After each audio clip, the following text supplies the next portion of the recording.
गीते साहेबांचं या मंचावर स्वागत आहे.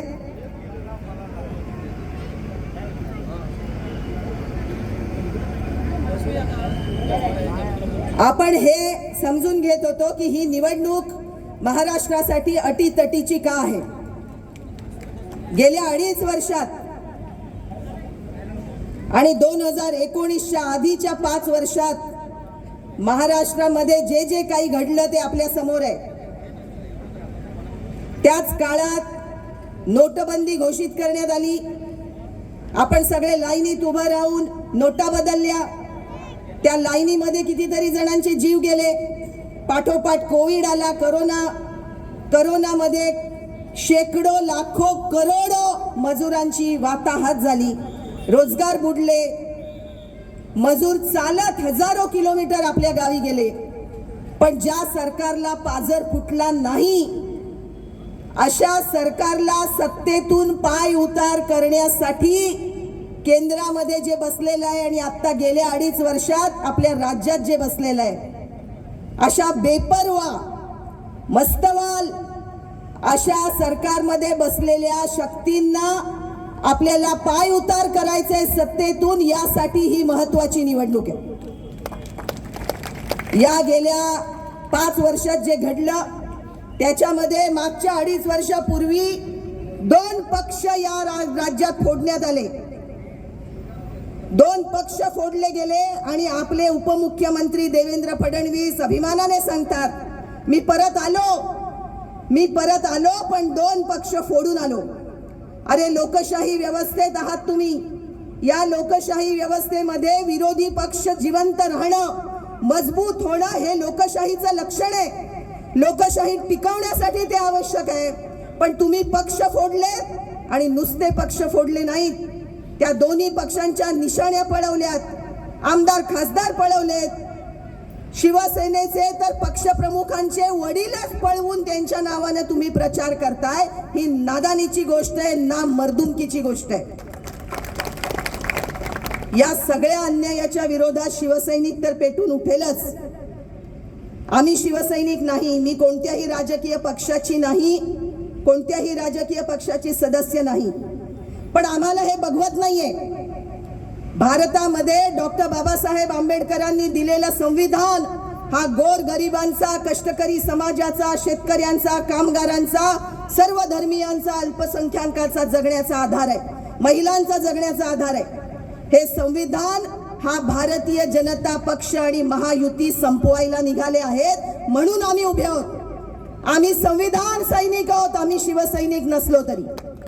आणि या निवडणुकीमध्ये आणि मागच्या लोकसभा निवडणुकीमध्ये सुद्धा आपल्याला आठवत असेल, गीते साहेब रायगड लोकसभा मतदारसंघातून उभे असताना महाविकास आघाडीचे अधिकृत उमेदवार म्हणून आम्ही रायगड जिल्ह्यातल्या सर्व जनसंघटनांनी आणि भारत जोडो अभियान या नावाची जी आघाडी उभी राहिली आहे, एक चळवळ उभी राहिली आहे, त्या चळवळीच्या वतीने पाठिंबा दिला होता.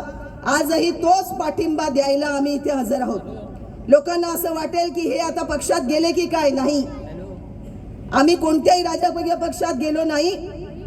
पण संविधान राखण्यासाठी महाविकास आघाडीला आणि राष्ट्राच्या पातळीवर उभ्या राहिलेल्या इंडिया आघाडीला पाठिंबा देणं हे आम्ही आमचं कर्तव्य मानलं.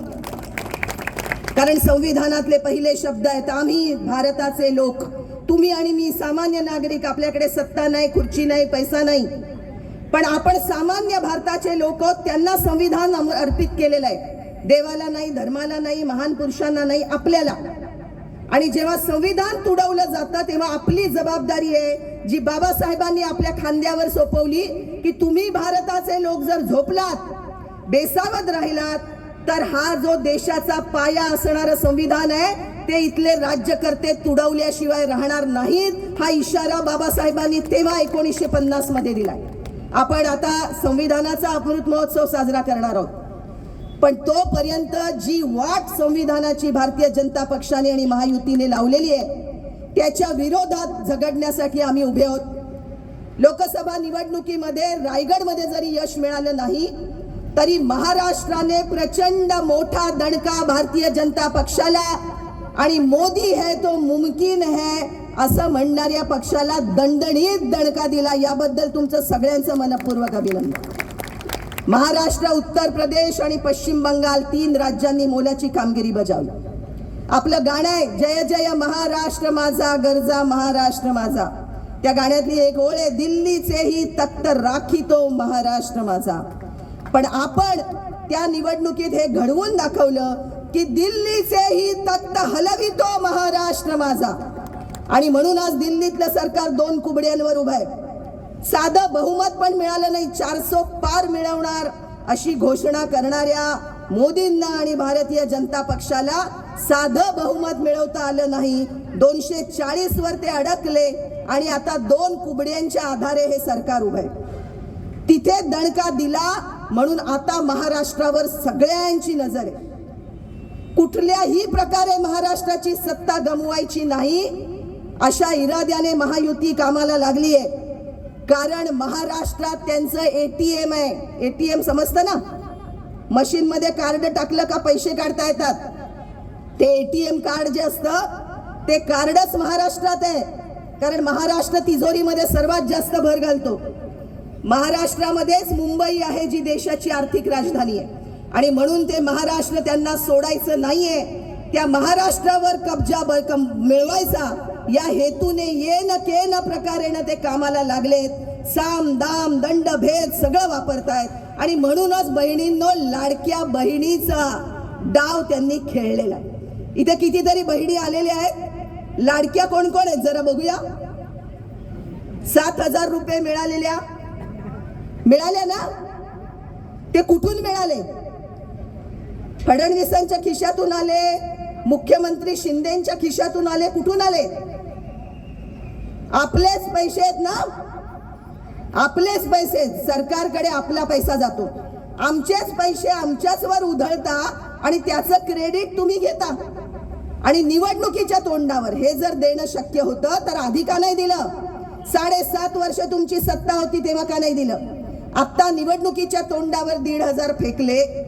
आपण हे लक्षात घ्या, महाविकास आघाडीचा जाहीरनामा पण आलाय आणि त्या जाहीरनाम्यामध्ये आत्तापासून ते म्हणतायत की आम्ही बजेटमध्ये तरतूद करून हे करू. यांच्यासारखे वाटेल तसे पैसे उधळणार नाही आणि राज्याला कर्जबाजारी करणार नाही. त्याची तरतूद करू. महाविकास आघाडीने किती देणार असं सांगितलंय? महाविकास आघाडीचं सरकार आलं तर किती मिळणार आहेत महिलांना? 3,000 मिळणार आहेत. 3,000. त्यामुळे तुम्ही ज्या टीव्हीवर जाहिराती बघतायत की महायुती सरकार गेलं तर काय होईल, तर पैसे जाणार नाहीयेत, उलट त्याची तरतूद करून मिळतील.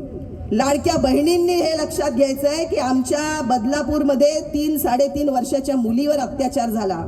शाळेतल्या शिपायानं केला, पण तिथं गुन्हा दाखल केला नाही कारण भाजपचाच अध्यक्ष आहे त्या शाळेचा आणि त्याला वाचवण्यासाठी गुन्हा दाखल केला नाही. कोणत्याही बाईच्या पोटातून कळ येईल, कोणत्याही माणसाच्या पोटातून कळ येईल की एवढ्या बारक्या चिमुरड्या कोवळ्या मुलीवर अत्याचार होतो आणि तरी गुन्हा दाखल होत नाही. लाड करणाऱ्या सरकारला हा सवाल विचारला पाहिजे की आम्हाला लाड नको. मी एक बहीण म्हणून सांगते, लाडकी नाहीये त्यांची, कारण मी एक पैसा घेतलेला नाही त्यांचा. पण हा सवाल विचारला पाहिजे की आम्हाला रक्षण पाहिजे, आमची सुरक्षा सांभाळा, लाड नको. आता 3 महिन्यासाठी सिलेंडर मोफत दिलं, मग गेली 7.5 वर्ष सबसिडी का बंद केली? सगळ्यांची गॅस सबसिडी बंद झाली. महागाई एवढी का वाढवली? लसूण 400 रुपयावर का गेलं? तेल 2200 वर का गेलं? डाळीचे भाव का वाढले? टोमॅटोचे भाव का वाढले? याची उत्तरं द्या. जीएसटी मुळे आमच्या खिशातून जेवढे पैसे काढून घेतले त्याची थोडीशी भीकेचा तुकडा फक्त तुम्ही आमच्यावर फेकताय. या लाडाला बहिणी भुलणार नाहीत. असा ज्यांचा ठराव आहे त्या बहिणींनी जरा हात दाखवा वरती. असल्या लाडाला आम्ही भुलणार नाही, लाडाला भुलणार नाही. हा ज्यांचा मत आहे त्यांनी वर हात करा. आहे का नाही? हात वरती आहे का नाही? हा निर्धार, हा निर्णय आपल्याला द्यायचा आहे. आणि या महायुती सरकारला ज्यांनी पक्ष फोडले, आता छत्रपती शिवाजी महाराजांचा पुतळा कोसळला फक्त 8 महिन्यात, पण तो पुतळा कोसळला हे फक्त त्यांच्या भ्रष्टाचाराचं एक चिन्ह आहे. या आधीच त्यांनी महाराष्ट्रात खूप काही संपवलंय. महाराष्ट्राची संस्कृती, सुसंस्कृतपणा, संत विचार, एकमेकांच्या बाबतीत असलेला सन्मान, सर्व धर्मियांसाठी असलेला महाराष्ट्र, शिवसेनेचे नेते उद्धवजी ठाकरे नेहमी म्हणतात आमचं हिंदुत्व आहे, पण ते सर्वसमावेशक आहे, ते संविधानिक आहे, इथे सर्व धर्माच्या लोकांना जागा आहे, असं म्हणणारा जो विचार आहे तो विचार या भूमीत टिकला पाहिजे.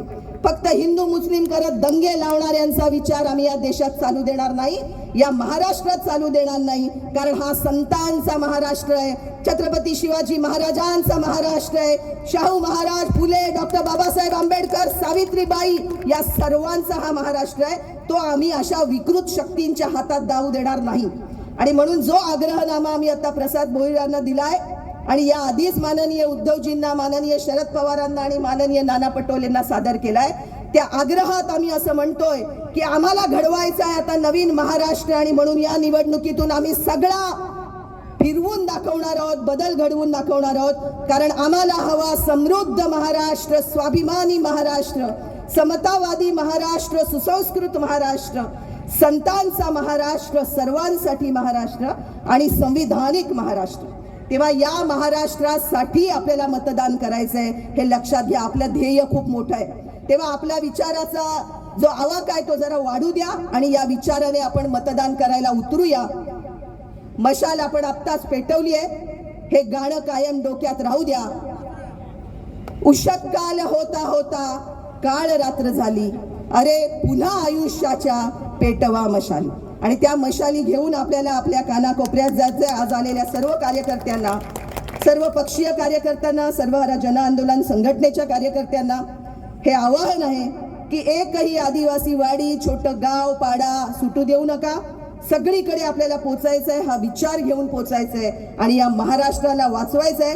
प्रसाददादा भोईर यांचं 2 नंबरचं मशीनवरचं 2 नंबरची निशाणी असणार आहे आणि ती निशाणी आहे ही इथे पेटणारी मशाल. तेव्हा मशालीवर बटन दाबून प्रसाददादा भोईरांना विक्रमी मताधिक्याने विजयी करा, हे आवाहन करून आणि तुमच्यातर्फे आणि संघटनेतर्फे आणि भारत जोडो अभियानतर्फे मनपूर्वक शुभेच्छा प्रसाददादांना देऊन मी थांबते. मी शेवटची घोषणा देणार आहे, आपण सगळ्यांनी जरा हात वर करून उत्तर द्या. मी म्हणेन लढेंगे लढेंगे लढेंगे लढेंगे, संविधान बचाओ देश बचाओ, संविधान बचाओ देश बचाओ. आता मी म्हणेन संविधान बचाओ तर तुम्ही म्हणायचं महायुती हटाओ. संविधान बचाओ, महायुती हटाओ, संविधान बचाओ. महायुती हटाओ.